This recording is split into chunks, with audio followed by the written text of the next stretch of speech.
You ask Tiger to solve. This deals with linear equations with one unknown. The final result is x equals 3. Let's solve it step by step. Group all constants on the right side of the equation. Add 3/8 to both sides. Combine the fractions. Combine the numerators. Reduce the zero numerator. Simplify the arithmetic.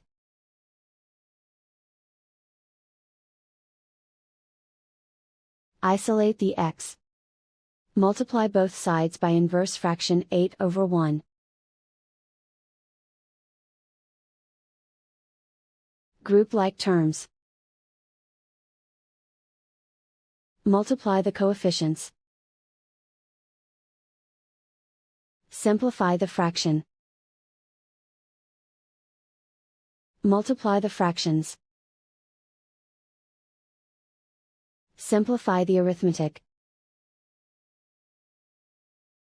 And so the final result is x equals 3.